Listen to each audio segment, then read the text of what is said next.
വെറും 5 സെക്കൻഡിനുള്ളിൽ ഈ കണക്ക് ചെയ്യാൻ കഴിയുമോ? കഴിഞ്ഞില്ലെങ്കിൽ വിഷമിക്കേണ്ട. കാരണം ഇന്ന് ഞാൻ പറഞ്ഞു തരാൻ പോകുന്നത് അത്ര രഹസ്യമാണ്. 36ന്റെ 25% എന്ന് പറഞ്ഞാൽ വെറും 9. അത്ര ത്രില്ലടിപ്പിക്കുന്ന കാര്യമില്ലല്ലോ. ശരി, അപ്പോൾ ഇത് പറയൂ, 850ന്റെ 47% എത്ര? ഇപ്പോഴാണ് കളി തുടങ്ങുന്നത്. മിക്ക ആളുകളും ഇവിടെയാണ് പെൻസിലും പേപ്പറും എടുക്കുന്നത്. എങ്കിൽ ഞാൻ പറയട്ടെ, കോമ്പറ്റിറ്റീവ് എക്സാമിനേഷനിൽ നിങ്ങൾ പരാജയപ്പെടാൻ കാരണം ഈ പെൻസിലും പേപ്പറും തന്നെയാണ്. നിങ്ങൾ സമയം കളയുന്നു. എന്നാൽ ഇന്ന് ഈ വീഡിയോ കഴിയുമ്പോൾ 47% പോലുള്ള സങ്കീർണ ശതമാനങ്ങൾ പോലും നിങ്ങളുടെ മനസ്സിനുള്ളിൽ വെറും 5 സെക്കൻഡ് കൊണ്ട് തകർക്കും. എങ്ങനെ? അതിനായി നമ്മൾ ആദ്യം ശതമാനത്തിന്റെ യഥാർത്ഥ രഹസ്യം മനസ്സിലാക്കണം. ശതമാനം എന്നാൽ ഭിന്നസംഖ്യയാണ്. നിങ്ങൾക്കറിയാമോ, ഭൂരിഭാഗം ആളുകളും ശതമാനം കാണുമ്പോൾ പേടിക്കുന്നത് എന്തുകൊണ്ടാണെന്ന്?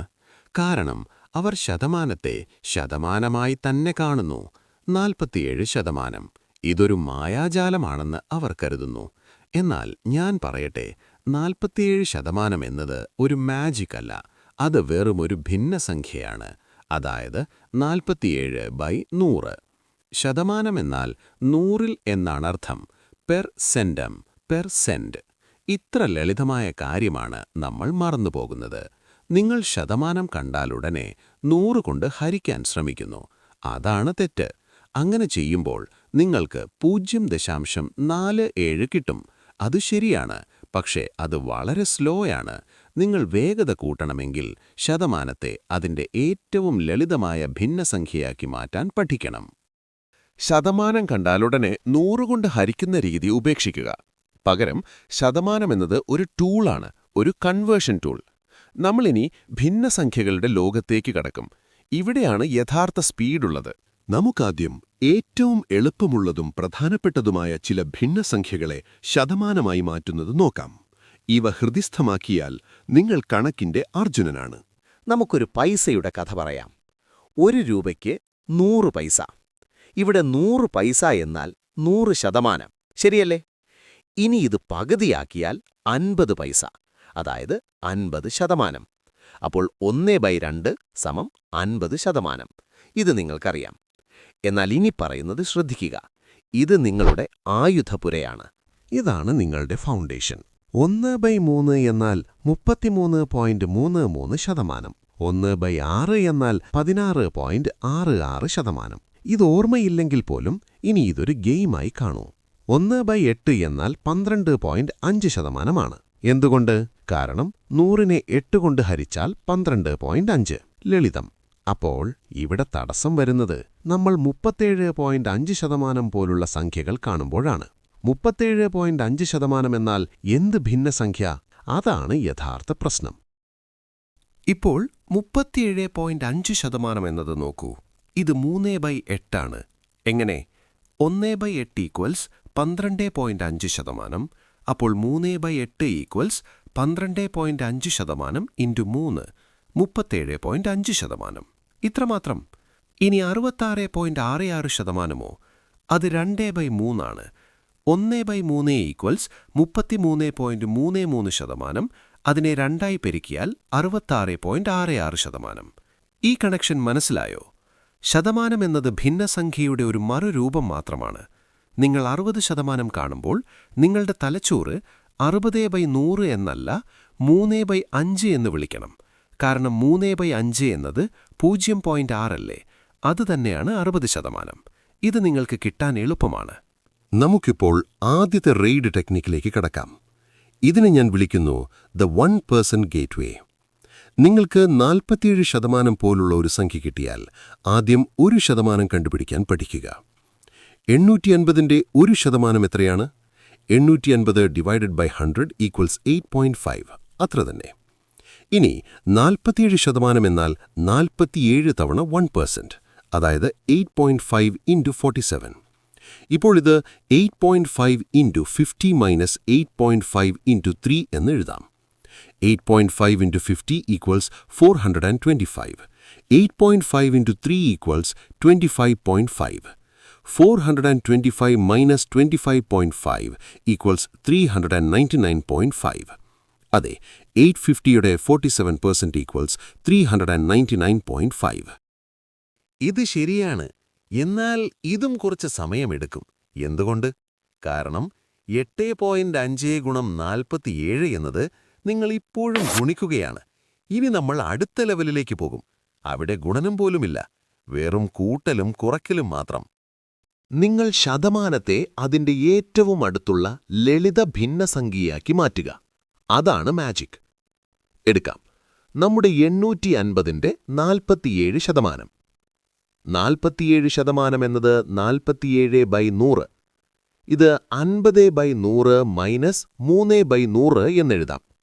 അതായത് 1/2 മൈനസ് 3%. പക്ഷേ 3% എന്നത് 3/100 അല്ലേ? അപ്പോൾ 47% = 1/2 മൈനസ് 3/100. എന്നാൽ ഇത് കുറച്ച് സങ്കീർണമാണ്. നമുക്ക് മറ്റൊരു വഴി നോക്കാം. 47% എന്നത് 50% മൈനസ് 3%. 850ന്റെ 50% = 425. 850ന്റെ 3% = 25.5. 425 മൈനസ് 25.5 = 399.5. ഇതേ ഉത്തരം. എന്നാൽ ഇതും ഇപ്പോഴും കാൽസിയാണ്. ഇനി നമുക്ക് ഫ്രാക്ഷൻ മാസ്റ്റർ എന്ന ടെക്നിക് പഠിക്കാം. മിക്ക സംഖ്യകളും 1/3, 1/4, 1/5, 1/6, 1/7, 1/8, 1/9ന്റെ കോമ്പിനേഷനാണ്. 47% എന്നത് 50% മൈനസ് 3% ആണെന്ന് നമുക്കറിയാം. എന്നാൽ 3% എന്നത് 1/33.33 ആണ്. അതത്ര എളുപ്പമല്ല. പകരം 47% എന്നത് 50% മൈനസ് 3% ആയി നോക്കുക. 50% = 1/2. 47% = 1/2 മൈനസ് 3%. ഇതാണ് ഏറ്റവും ഫാസ്റ്റായ രീതി.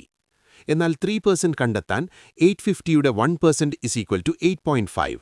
3% = 25.5. അത്ര തന്നെ.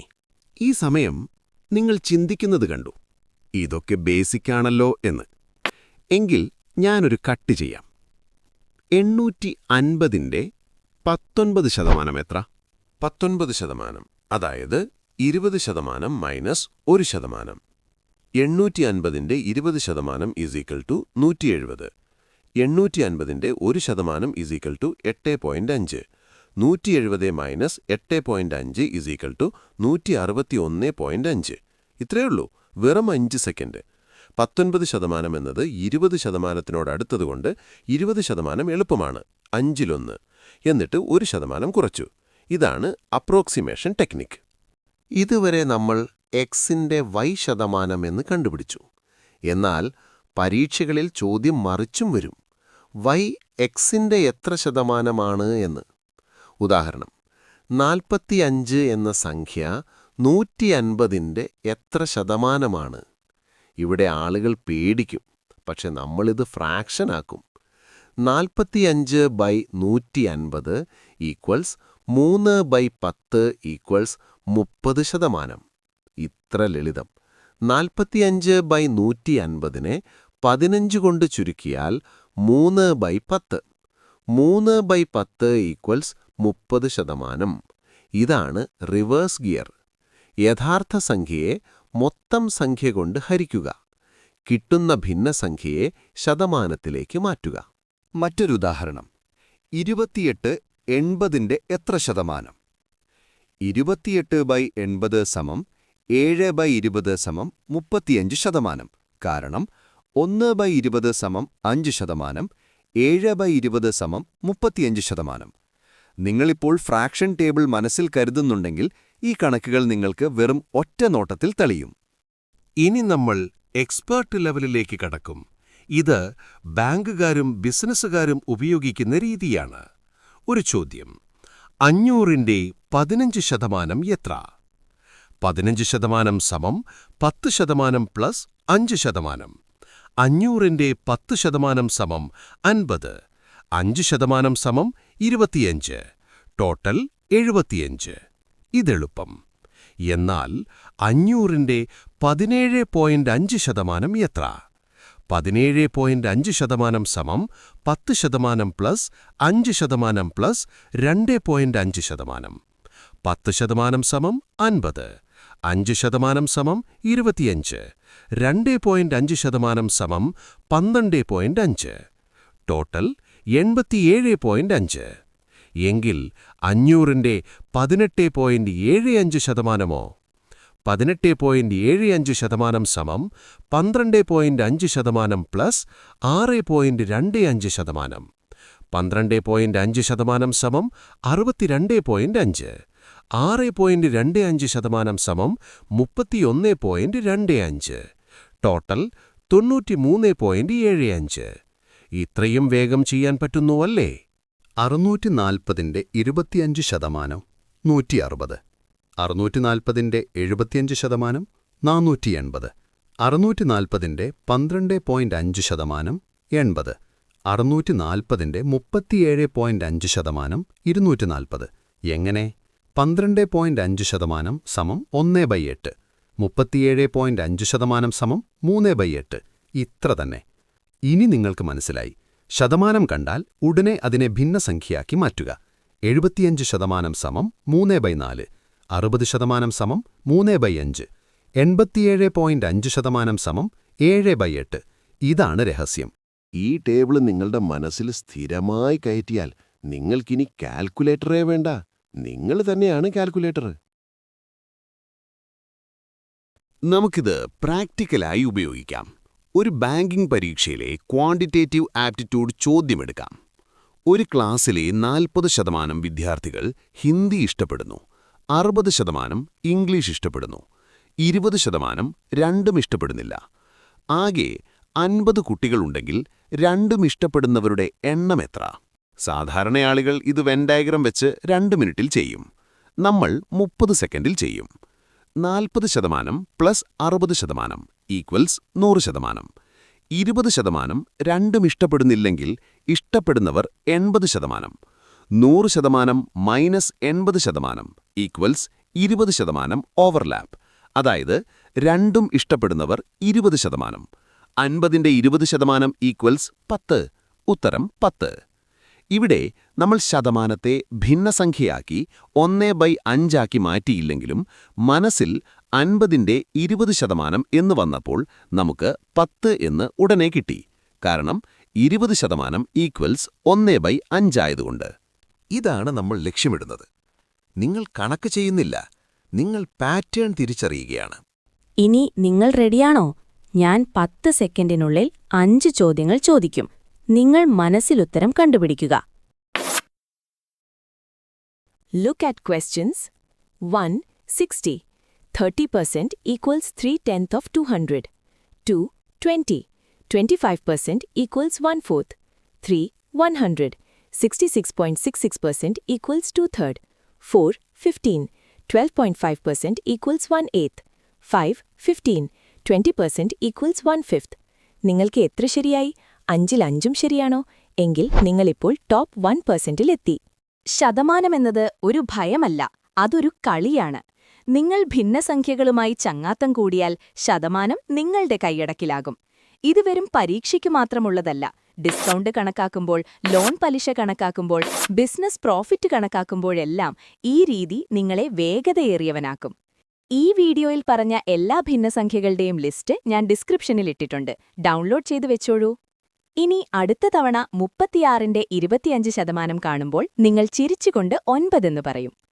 നിങ്ങളുടെ മൈൻഡ് സ്പീഡ് കൂട്ടാൻ ഇനിയും ടെക്നിക്കുകൾ വേണമെങ്കിൽ ലൈക്ക് ചെയ്ത് സബ്സ്ക്രൈബ് ചെയ്യാൻ മറക്കില്ലേ.